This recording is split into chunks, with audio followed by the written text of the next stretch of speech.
하나님 말씀 고린도후서 1장 21절 말씀입니다.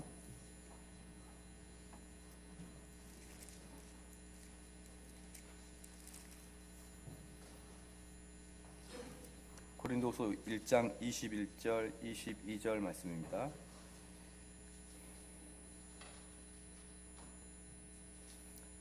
고린도후서 1장 21절 22절 말씀 봉독해 드리겠습니다. 우리를 너희와 함께 그리스도 안에서 경고케 하시고 우리에게 기름을 부으신 이는 하나님이시니 저가 또한 우리에게 인치시고 보증으로 성령을 우리 마음에 주셨느니라. 아멘. 신앙고백서 18장 보시겠습니다.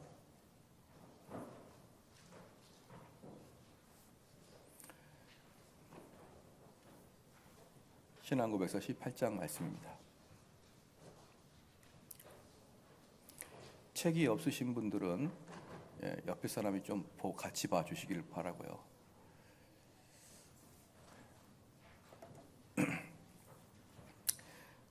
지난번에 1절, 2절을 했어요. 그 다음에 오늘은 3절, 4절 같이 한 목소리로 천천히 읽겠습니다. 시작.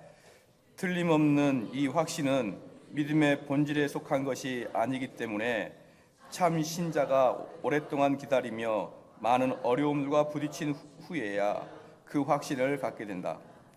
하지만 그는 성령의 도우심으로 하나님께서 그에게 값없이 주어진 것들을 알 수 있기 때문에 특별한 계시 없이도 일반적인 방편들을 올바르게 사용함으로써 그 확신에 도달할 수 있다. 그러므로 모든 신자는 자신의 부르심과 택하심을 확신하기 위하여 열심을 다할 의무가 있다. 이러한 확신에 합당한 열매를 두르는 그 마음 안은 성령 안에서 화평과 희락과 하나님을 향한 사랑과 감사로 가득 차게 되고 또한 순종의 의무에서 비어서 힘과 유쾌함이 넘치게 된다. 그러므로 이 확신을 갖게 되면 결코 방종함으로 기울어질 수 없다. 4절. 참 신자들이라도 그들의 구원의 확신이 여러 가지 모양으로 흔들리며 약해지며 일시적으로 중단할 수 있다.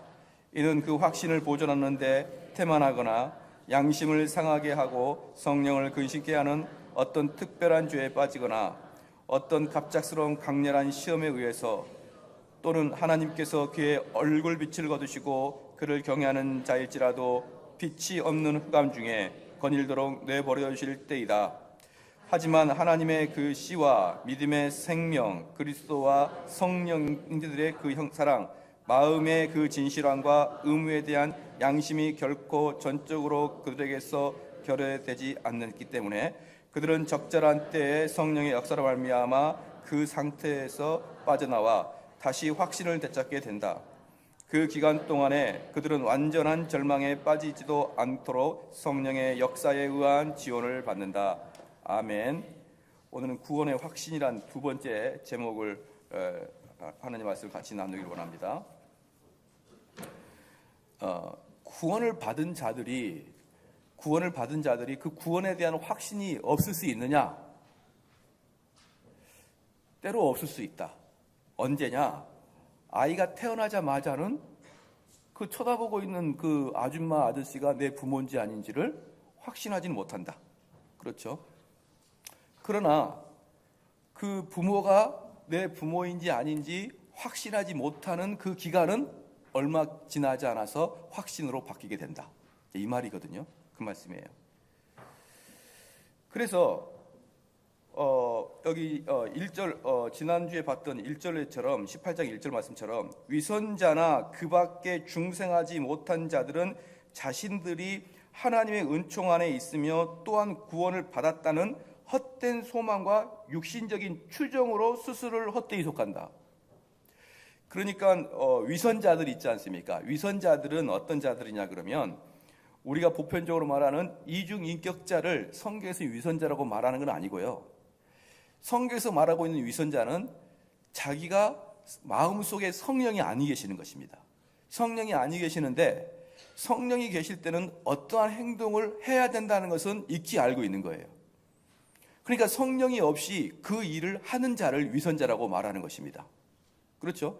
그러니까 쉽게 말하면 교회 안에 모든 선한 행위라고 믿음의 성령의 열매를 맺어내는데 사실 그게 전부 다 자기 육신적인 노력에 의해서 나오는 것이다. 그런 자를 위선자라 말하고요. 그 다음에 두 번째 뭐냐 그러면 1절 말씀에 보니까 헛된 소망과 육신적인 추정으로 스스로를 헛되이 속이는 거예요. 추정에 의해서. 무슨 말입니까? 나는 구원받았다는 것을 가정하자, 이렇게 이야기하는 것이죠. 나는 구원받았음을 가정하자, 이 말은 다른 말로 아무런 근거도 없이 구원받았다고 생각하는 거예요. 그럼 너가 언제 구원을 받았느냐라고 할 때는 도저히 그것을 말할 수는 없어요. 말할 수는 없는데 그래도 내가 구원을 받았으니까 교회에 계속 있겠지, 이제 이런 식의 대체적으로 추정. 그래서 객관적이고 주관적인 마음으로 일단 3절 4절 나오는데요. 3절 4절 나오는데 객관적이고 주관적인 근거로 내가 그리스도로부터 구원을 받았다, 이것을 댈 수는 없어요. 댈 수는 없는데 그거 어떻게 알아? 구원받은 걸 어떻게 알아? 그러니까 구원받은 걸 누구든지 모르니까 구원받았다고 하고 살아야지, 이런 마음이 속에 있는 자들입니다. 이 웨스턴 신앙고백서가 왜 좋으냐 그러면 바로 오늘 3절과 1절에서 나와 있는 내용들 있잖아요. 이 내용들을 보편적인 교회에서는 구원에 대해서 추정하는 것을 대체적으로 인정하고 있는 상태입니다. 대체적으로. 그러니까 그들은 기본적인 정서가 뭐가 있냐 그러면 구원은 하나님의 것이기 때문에 구원은 나에게 속해 있지가 않고 인간의 편에 속해 있지 않기 때문에 하나님이 구원하셨겠지, 하나님이 구원하셨으면 됐지, 이제 이렇게 이야기하는 거예요. 그런데 바로 그러한 거짓된 위선적인 신앙관이 한국 교회에 있으니까 그렇게 구원파들이 득세하는 것입니다. 그렇게 구원파가 득세하는 것입니다. 그 다음에 이제 233쪽 맨 위쪽에 신실한 마음으로 그를 사랑하며 그 앞에서 모든 선한 양심을 따라 힘써 행하는 사람들은 이 생에서 자신들이 은혜의 상태에 있다는 것을 확신할 수 있으며 결코 그들을 부끄럽게 만들지 않을 하나님의 영광의 소망 가운데 즐거워할 수 있습니다. 그러나 사실은 뭐합니까? 이 땅에 살아갈 때 구원의 확신을 분명히 가질 수 있다는 것이에요. 분명히 가질 수 있다. 사랑하는 성도 여러분, 방금 제가 처음에도 말씀드렸지만 다시 3절을 보면은 틀림없이 이 확신은 믿음의 본질에 속한 것은 아닙니다. 그러나 구원을 받았음에 대한 확신이 있는 것은 자녀가 우리 엄마라는 것을 확신하듯이 너무나 자연스럽게 있어야 되는 것이고요.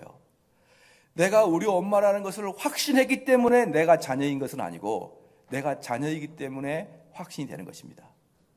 이게 무슨 말씀이냐 그러면 이 구원에 있어서 하나님의 자녀가 되는 데 있어서 확신한 이것은 믿음의 본질은 아니라는 거예요. 믿음의 본질이 아니라 믿음의 열매라는 것이죠. 그래서 우리가 확신이 있기 때문에 나는 구원받은 걸 확신해, 추워도 의심하지 않아, 이렇게 두 주먹 불끈 쥐고 그렇게 이야기한들 그것이 믿음의 싹이 아니다. 여러분이 그게 믿음의 근본이 아니다. 내가 절대로 구원받은 것을 의심하지 않아, 그렇다고 해서 그 공로로 여러분이 구원받는 게 아니다. 그러나 구원받은 자는 모두 다 확신을 갖게 되어 있다. 그러면 여러분께서 야, 내가 진짜 구원을 받았나? 여러분 잘 생각해야 돼. 뭐냐면 두 가지예요. 두 가지. 뭐냐? 내가 구원을 받았나? 이걸 자꾸 갸우뚱거리는 사람. 이 사람들은 구원을 못 받았기 때문에 그러는 거예요. 왜냐? 지금 웨스턴 신앙고백에서 뭡니까? 오래지 않는 시간에 확신을 갖게 되겠다는 거예요. 두 번째, 아무런 근거도 없이, 주관적이고 객관적인 근거도 없이 나는 확신을 받았다고 의심하지 않아, 그렇게 추정하는 위선자적 그런 믿음도 여러분 아무 쓸모가 없는 것입니다. 그래서 여러분들은 이 두 가지 중에, 아니 크게 보면 세 가지죠. 참된 구원의 확신이 있는 자인지, 아니면 위선적인 구원인지, 아니면 구원을 끝까지 머리를 갸우뚱거리면서 내가 진짜 구원받은 자인지를 여러분 스스로 잘 평가를 해보시기 바랍니다. 왜 그럴까요? 너무나 중요한 부분이기 때문에. 그래서 이 4절에 보면은요, 4절에 보면은 234쪽 밑에서 다섯 번째 줄 보면은 하지만 하나님의 그 씨와 믿음의 생명, 그리스도와 형제들의 그 사랑, 마음의 그 진실함과 의무에 대한 양심이 결코 전적으로 그들에게 결여되어 있지 않기 때문에 그들은 적절한 때에 성령의 역사로 말미암아 그 상태에서 빠져나와 다시 확신을 되찾게 된다는 것이죠. 그러니까 구원의 확신이 있는 사람들은, 아니 구원받은 자들은요, 이런 겁니다. 때로는 구원에 대해서 의심할 수가 있다는 거예요. 의심할 수가 있어요. 야, 내가 정말 구원받은 자 맞냐? 어떻게 구원받은 자가 이런 죄를 저지를 수 있어? 어떻게 구원받은 자에게 집에서 이렇게 슬픈 일이 계속 발생할 수 있지? 이렇게 때로는 구원에 대해서 의심할 수 있지만 그 의심은 머지않아 다시 확신으로 돌아선다. 이게 여러분 구원받은 특징입니다. 그러면 3절부터 하나씩 읽어보겠습니다. 틀림없이 이 확신은 믿음의 본질에 속한 것이 아니기 때문에 참 신자가 오랫동안 기다리며 많은 어려움들과 부딪힌 후에야 그 확신을 갖게 된다. 그럼 옆에다가 쓰십시오. 확신은 믿음의 열매다. 확신은 믿음의 열매다. 그렇기 때문에 믿음의 열매이기 때문에 오랫동안 이런저런 부딪힘과 이런저런 믿음의 그런 과정을 거친 다음에야 비로소 확신이 생기는 것이지. 여러분 요즘에 이제 좀 요즘도 그러나요? 거짓된 전도 방법 아시죠? 거짓된 전도 방법. 그러면 사형리를 딱 들고 갑니다. 사형리를 딱 들고 가거나 또는 브릿지 전도법이라는 게 있어요. 브릿지 전도법이나 뭐 여러 가지 전도법이 있습니다. 그 전도법의 특징이 뭐냐 그러면 이렇게 우리는 하나님께 죄지었습니다. 하나님께 득죄하였기 때문에 우리는 천국 갈 수가 없는 것입니다. 그러므로 우리는 이 예수 그리스도를 그 아들을 영접함으로 말미암아서 우리는 구원을 이루어야 됩니다. 그러면은 그 당사자가 이렇게 예수님 영접하겠습니까? 이렇게 물으면 네, 영접하겠습니다. 이렇게 얘기하는 거예요. 그러면 형제님, 이 시간에 주님을 영접하였으니 나를 통해서 기도를 따라하십시오. 이게 기도를 따라하는 거예요. 하나님, 그럼 또 하나님, 내가 지금까지 죄를 많이 지었지만 내가 우리 주 예수 그리스도를 나의 구주로 받아들이고 오늘부터 그분을 나의 주님으로 섬기는 것을 받들고 영접하는 걸 믿습니다. 이렇게 기도하면은 눈을 딱 뜨고 형제님, 이제도 당신은 구원받았습니다. 이렇게 얘기하는 거예요. 완전히 거짓입니다. 완전히 거짓. 그렇지 아니하는 전도법이 있나요? 현재 한국교회? 사형리식 전도가 아닌 또 다른 전도법이 있습니까? 사형리의 전도법은 철저히 거짓입니다. 왜? 확신은 그런 식으로 갖는 게 아니에요. 그런 식으로 영접기도 있다고 갖는 게 아닙니다. 확신은 내가 천국 가기를 원한다고 해서 갖는 게 아니에요. 확신은 오랜 기간 동안 여러 가지 어려움과 시련을 부딪히고 난 다음에 그 다음에 인동초처럼 피어나는 게 확신인 것입니다. 왜? 확신은 열매니까. 그 다음에 3절 읽겠습니다. 하지만 그는 성령의 도우심으로 하나님께서 그에게 값없이 주어진 것들을 알 수 있기 때문에 특별 계시 없어도, 이게 중요한 게 뭐냐면 특별 계시 없어도 일반적인 방편들을 올바르게 사용함으로써 그 확신이 돌아왔어요. 얼마나 이게 중요한지 모릅니다. 첫 번째는 뭐냐면요, 성령의 도우심으로 하나님께서 그에게 값없이 주어지는 것들을 뭐 할 수 있기 때문에, 알 수 있기 때문입니다. 첫 번째, 안다라고 동그라미 치십시오. 알아야 된다. 그래서 여러분들이 실질적으로 구원의 확신이 없는 이유는 무엇이냐 그러면 성경에 대한 지식이 부족해서 그러는 거예요. 성경을 알지 못하기 때문에 여러분의 확신이 떨어진 것입니다. 그러면 성경에 대해서 어떤 부분을 알아야 되느냐? 사랑하는 성도 여러분, 성경의 어떤 부분을 여러분이 알아야 참된 확신에 도달할 수 있느냐? 언젠가도 말씀드렸지만 아브라함의 자녀가 이삭이고 이삭의 자녀가 야곱이고 야곱의 자녀가 요셉이라는 것을 알아가지고는, 그런 걸 가지고는 구원과 아무 관계가 없다니까요. 아무리 성경을 암송해 보십시오. 암송한들 그것과 여러분의 구원이 무슨 관계가 있습니까? 그래서 디모데 후서에서는 분명히 말아요. 항상 배우나 진리의 지식에 이를 수 없다는 게 분명히 나와 있습니다. 그래서 우리는 성경을 공부하고 어릴 때부터 공부하지만 그러한 것들이 우리의 확신과 아무 상관없이 그런 외적인 형태로 끝나고 만다는 것이죠. 그러면 여러분들이 진짜로 성경을 통해서 알아야 될 내용이 무엇이냐? 그게 바로 칭의에 대한 이론이에요. 칭의에 대한 이론. 오직 믿음으로 말미암아 의롭게 되는 그 이론을 여러분이 얼마나 잘 알고 있느냐. 너무나 중요합니다. 너무나 중요해요. 왜냐 그러면 어떤 분이 저한테 그렇게 이야기하더라고요. 목사님, 그럼 그거 모른다고 구원 못 받습니까? 제가 여러분께 간곡하게 부탁을 드리는데 그거 모르면 구원 못 받아요, 여러분. 못 받습니다.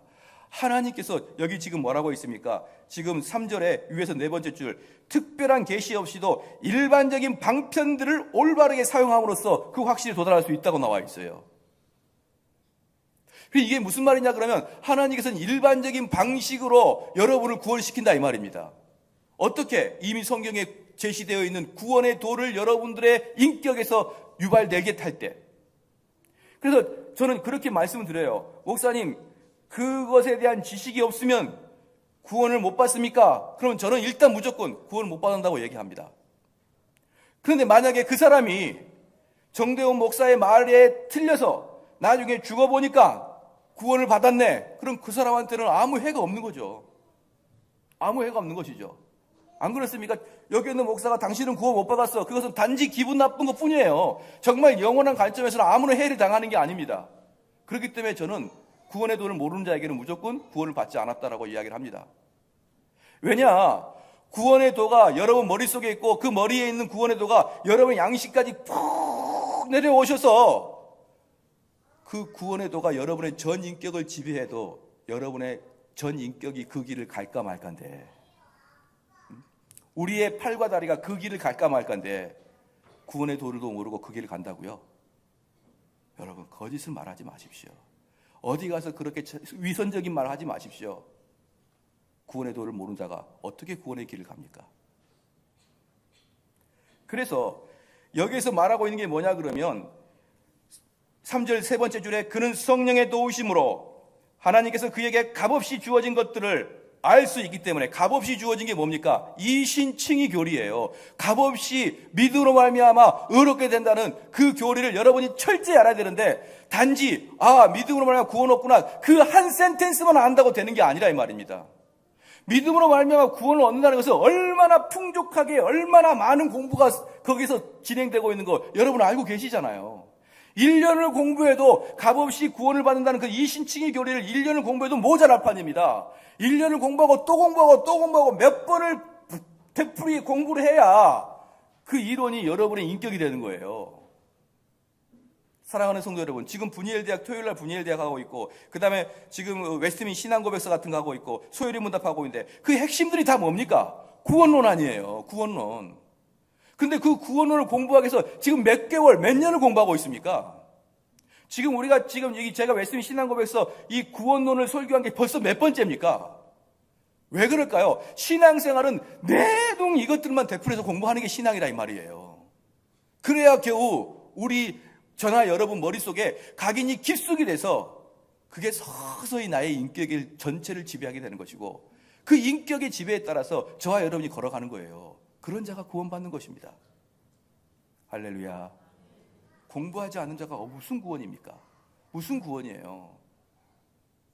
그럼 목사님, 공부하는 사람만 구원받습니까? 이렇게 또 묻는 자가 있죠.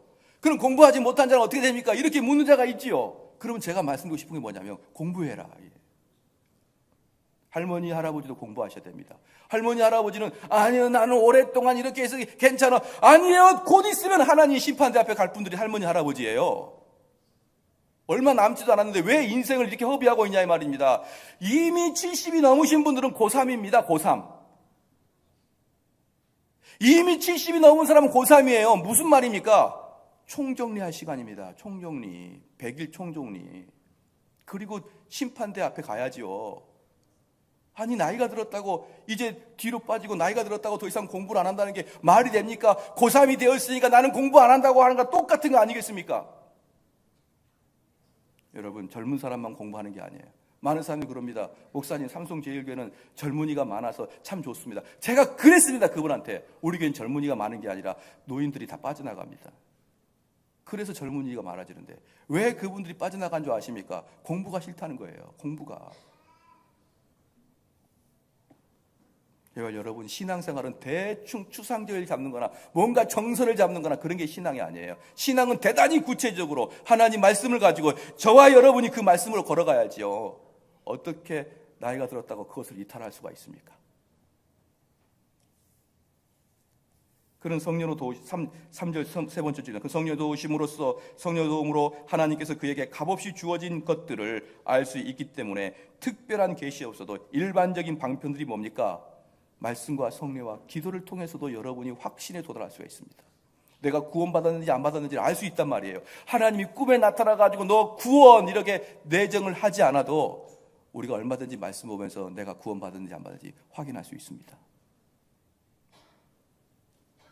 일반적인 방편을 올바르게 사용함으로써 그 확신에 도달할 수가 있습니다.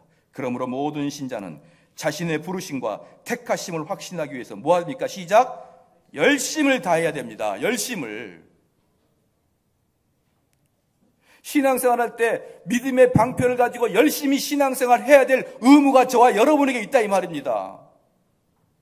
열심히 하지 않는 자에게 무슨 구원의 확신이 있겠습니까? 그러므로 모든 신자는 자신의 부르심과 택하심을 확신하기 위하여 열심을 다할 의무가 있습니다. 오늘 베드로 후서 다시 한번 보겠습니다.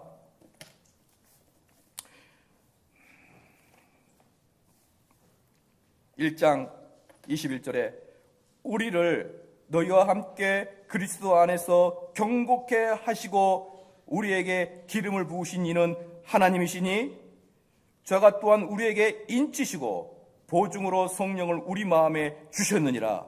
이러한 것들이 일어나기 위해서는 사랑하는 성도 여러분, 우연의 일치로 일어나는 게 아니고 복골복으로 일어나는 게 아니고 은혜의 방편들을 열심히 활용하는 자들, 열심히 활용하는 자들에게만 이런 일이 발생합니다. 자, 한번 물어보겠습니다. 일하지 않는 자는 먹지도 말라.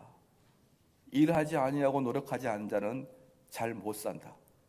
그들은 잘 살 수 없다. 일을 열심히 하는 자가 잘 살 수 있다 라고 이야기하지만 사실 그거 거짓말일 수 있죠. 왜냐? 태어나 보니까 아버지가 주식 1000억대 부자예요.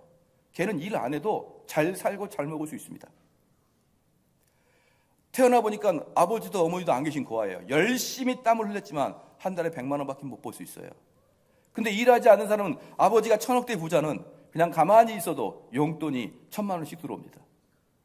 그렇기 때문에 어떻게 열심히 일하는 자가 부자가 될 수 있다고 말할 수가 있습니까? 잘 부모를 만난 자가 부자가 될 수 있죠. 그래서 우리가 이 땅에 살아갈 때는 네가 열심히 해서 열심히 한 만큼 노력해서 그만큼 받아가고 그게 꼭 통용되지 않는 게 이 땅의 생활입니다. 그러나 확실하게 통용되는 건 뭐냐면 여러분의 영혼의 생활은 이게 100% 통용됩니다. 열심히 말씀을 공부하는 자는 많이 받아갈 것이고 게으른 자는 하나도 못 받아갈 것입니다. 우리 아버지가 누군데요? 아무 상관없습니다. 영적인 부분에서는 게으른 자는 받아갈 게 없습니다. 그래서 일하지 않는 자는 먹지도 말라. 그것은 우리의 육적인 문제가 아니라 영적인 문제인 것이에요. 사랑하는 성도 여러분, 하나님 말씀은 그렇게 열심히 연구하지 않냐고 하나님께 열심히 기도하지 않는 자들이 무엇은 축복을 받아내려고 여러분 하시냐 이 말이에요. 하나님께서 눈먼 장님이십니까? 대충 살다가 하나님께서 그렇게 우리에게 축복을 해주시고 우리를 구원의 길로 가게 해주실 것 같냐고요. 그 다음에 이러한 확신에 합당한 열매들로는 그 마음에는 성령 안에서 화평과 희락과 그럼 이런 자들은 어떤 기쁨이 있습니까? 너무나 기쁜 거예요. 왜? 나는 구원받은 확신이 있으니까.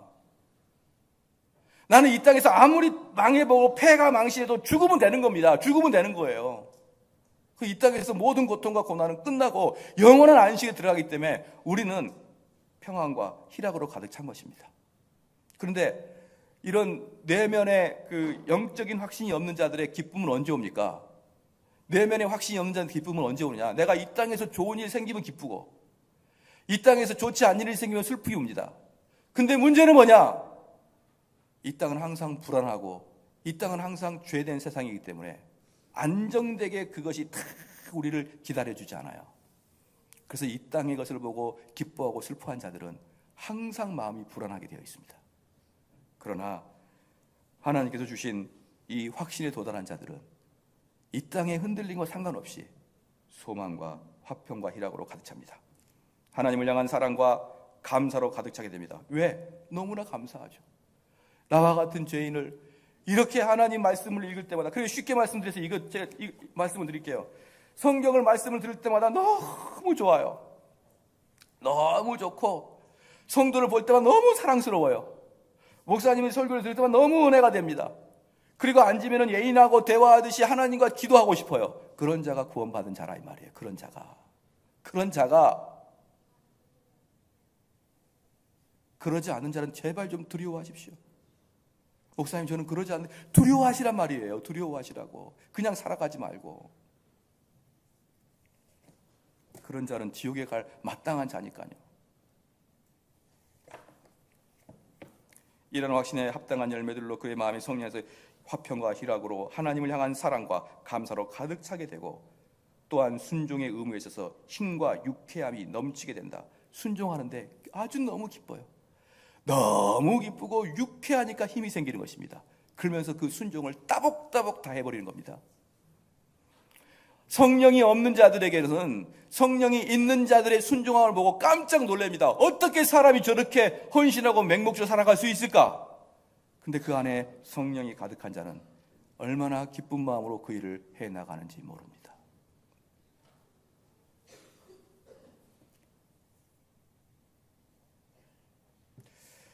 순종의 의무가 있어서 힘과 유쾌함이 넘치게 된다. 그러므로 이 확신을 갖게 되면 결코 방종함으로 기울어질 수 없다. 너무 기쁘거든요. 쉽게 말해서 여러분, 사랑하는 사람들이 기분 나쁜 것은 안 하고 싶죠. 근데 나도 모르는 사이에 사랑하는 사람들이 싫어하는 걸 덮벅했다가 사랑하는 사람이 화가 나고 슬퍼하면 어때요? 몸소리치게 그게 싫은 거예요. 내가 왜 이렇게 또 부모의 속을 썩혔을까? 내가 왜 또 사랑하는 사람의 마음을 썩혔을까? 몸소리치게 싫거든요. 그렇기 때문에 성령께서 여러분 마음속에 내주하셔서 여러분의 사역을 기쁘고 유쾌하게 하는 사람들은 하나님을 슬퍼하거나 하나님을 노엽게 하고자 하는 마음이 없기 때문에 방종으로 가지 아니한다 이 말입니다. 방종으로 가지 않는다. 4절입니다. 참 신자일지라도 그들의 구원의 확신이 여러 가지 모양으로 흔들리며, 그렇죠? 약해지며 일시적으로 중단될 수 있습니다. 참된 신자라도 죄악 속에 여러분 걸어가다 보면 어때요? 햇볕도 있고 우울한 흐린 날도 있고 더 나아가서 터널도 있고 그러지 않습니까? 그런데 그 길은 그 길인 것이에요. 그럴 때 우리가 신앙생활 할 때도 우울한 날이 있을 것이고 터널 같은 앞이 보이지 않는 흑암 같은 죄악의 길을 통과할 수 있을 것입니다. 그러나 근본적으로 걸어가는 것은 똑같습니다. 뭐랑 똑같냐면요, 아이들이 이제 요즘에 그 젖먹이 아이를 키울 때는 어떻게 젖을 떼는지 모르겠지만, 우리 여기 백경진 집사님 계신가요? 백경진 집사님 저기 뒤에 계시는군요. 백 집사님이 어릴 때 젖 떼는 걸 제가 봤어요. 왜? 봤어요, 제가. 근데 엄청 무서운 사람을 그리는 거예요, 가슴에다가. 막 까맣게 해가지고.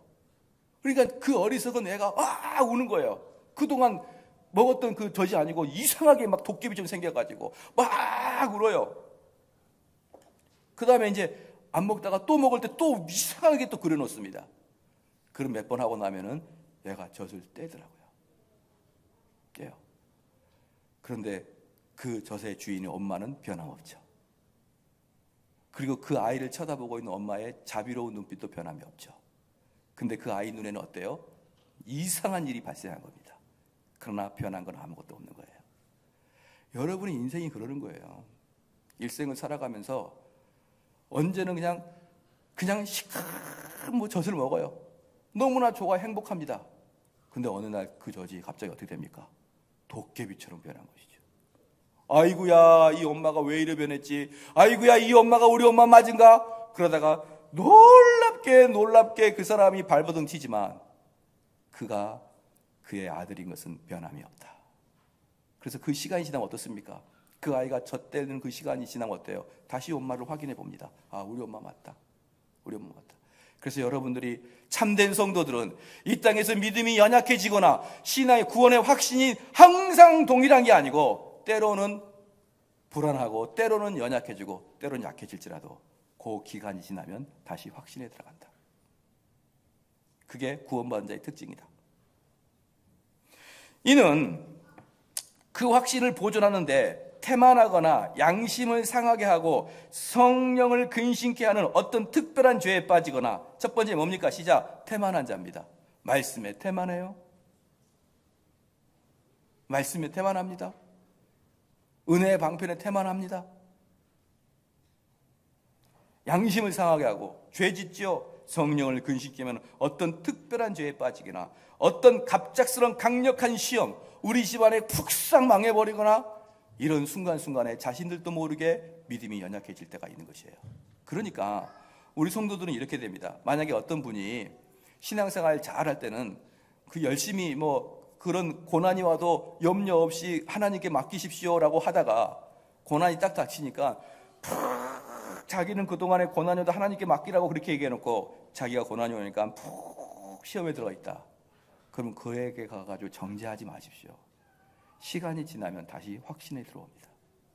지금 어려운 상태에서는 좀 어렵고 슬플 때는 울도록 내비두시고 하나님이 나를 떠나셨다냐, 하나님 나에게 왜 이런 어려움을 주지, 이렇게 좀 원망해도 내비두십시오.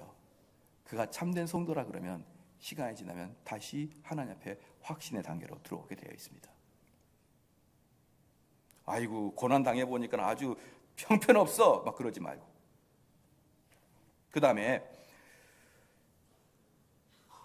또한 하나님께서 그의 얼굴 빛을 거두시고 그를 경외하는 자일지라도 빛이 없는 흑암 중에 거닐도록 내버려 두실 때가 있습니다.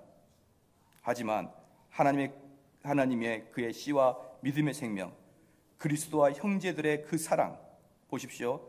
하나님의 그 씨와 믿음의 생명, 이게 뭡니까? 말씀이잖아요. 씨앗이잖아요. 씨앗. 말씀으로 말미암아서, 그리고 그리스도인들의 형제들에 의해서 서로 교인들이 사랑함으로 말미암아 어려움과 고난 당하면 어떻습니까? 우리 성도들요, 누군가가 어려운 고난 당하면 싹 가가지고 그 고난을 좀 해결해 줄 수 있는 마음이 있어야 되는 거예요. 딱 가가지고 그들의 아픔을 봐주고, 그런 그 형제들의 사랑, 마음의 그 진실함과 의무에 대한 양심이 결코 전적으로 그들에게 결여되어 있지 않기 때문에 그들은 적절한 때입니다. 시간이 지나면 적절한 때에 성령의 역사로 말미암아 그 상태에서 빠져나오게 되어 있습니다. 그렇죠? 그 상태에 빠져나오게 있습니다. 그리고 다시 확신을 찾게 되게 되어 있습니다. 그러니까 쉽게 지금 말씀드려서 우리 교회 가운데 누군가 큰 시험에 빠지면 많은 성도는 어떻게 했습니까? 그에게 사랑을 베풀고 그리스도인의 형제를 베풀면서 그가 그 어둠에서 나오게 해달라고 하나님께 조용히 앉아 기도해야 되는 거예요.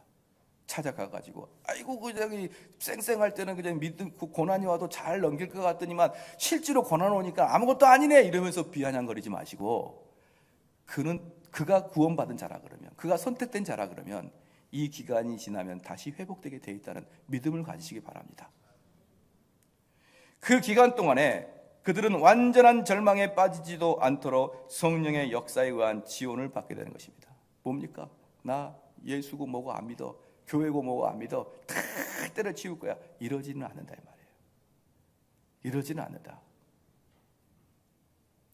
사랑하는 성도 여러분, 오늘 이 구원의 확신, 이 문제, 이것을 마지막으로 여러분 머릿속에 꼭 기억할 게 뭐냐 그러면, 어떤 신비한 체험으로 여러분에게 너 확신 이렇게 찍어주지 않는다는 거예요. 신비한 체험으로. 어떤 식으로 합니까? 일반적인 방편을 통해서 여러분에게 확신을 심어주겠다는 거예요. 일반적인 방편을 통해서. 때로는 물론 하나님께서 우리에게 신비하게 홍길동이 너 구원을 받았다라고 찍어줄 때가 있죠. 누구든지 그럴 수 있습니다. 그러나 여기서 보니까 어떻습니까? 여러 가지 은혜의 방편들을 통해서 그러한 열매들이 나에게 일어나는구나 라는 것을 확인하면서 여러분이 확신의 단계에 들었습니다. 또 하나 기억할 것은 구원받은 자는 그 확신에 들어가야 된다. 여전히 불확정하고 여전히 추론하고 근본적인 근거 없이 구원을 받았을 거야 추론하고, 또는 왜 나에게 이렇게 확신이 없지 끝까지 몸소리치고. 사랑하는 성도 여러분, 하나만 물어보겠습니다. 내 자녀가 저 엄마가 우리 엄마야 라는 걸 언제부터 느낀다 그랬죠? 인식될 때부터 느낍니다. 그런데 이런 사람 있나요? 일평생을 살아도 저분이 내 엄마인가 아닌가를 계속 갸우뚱 거리다가 드디어 환갑 때 그분이 우리 어머니구나. 누구 환갑 때? 제 환갑 때 내가 60평생을 번뇌하고 고민하고 묵상하고 땀을 흘리면서 저분이 우리 어머니인가라고 하다가 내가 드디어 60살이 돼서야 우리 어머니를 깨달았습니다. 그런 일이 없죠. 그런데 왜 성도들이 그렇게 신앙생활 오래 했으면서 그 확신을 못 갖습니까? 또 하나, 어떤 분이 저한테 그랬습니다. 정 목사님, 그렇게 자꾸 알미니안 칼빈주의 나눠가지고 이단인지 정통인지 구별하는데, 저한테 그랬어요. 그분이 심판대 앞에 가봐야 알지 누가 알아? 야, 충격적이에요. 이게 정통인지 이게 이단인지를 사람이 정한 거지 하나님이 정한 거 아니잖아. 그러니까 이 땅에서는 그게 정통이다, 정통이네 하지만 사실은 정치적인 힘의 역학에서 정통이 된지도 모르잖아. 그러니까 죽어봐야, 심판대 앞에 가봐야 정통인지 아닌지 구별되지. 왜 그렇게 그걸 신경 써? 사랑하는 성도 여러분, 우리 하나님이 그런 분이십니까? 마지막 죽어봐야 내가 천국과 지옥인지 확신한다 그러면 여러분, 이 땅이 얼마나 두렵습니까? 절대로 오해하지 마십시오. 언젠간 이런 설교들이 한국교회에 회자된 적이 있었습니다. 그는 분명히 천국 갈 줄 알았는데 지옥 가 있고, 그런 지옥 갈 놈이라 생각했는데 천국 가 있었다. 이런 이야기를 회자됐습니다. 여러분, 그거 거짓말이에요. 그거 믿지 마십시오. 가짜입니다. 구원을 못 얻는 자들이 그러는 거예요. 천국 갈 자는 이 세상에서 알아요. 자기가 천국 갈 걸. 천국 간 사람들은 이 세상에서 천국 갈 것을 알고 그 천국에 대한 소망이 확고하게 죽음으로 들어갑니다. 그래서 천국 간 백성들은 죽을 때 저 천국 바라보면서 죽어요.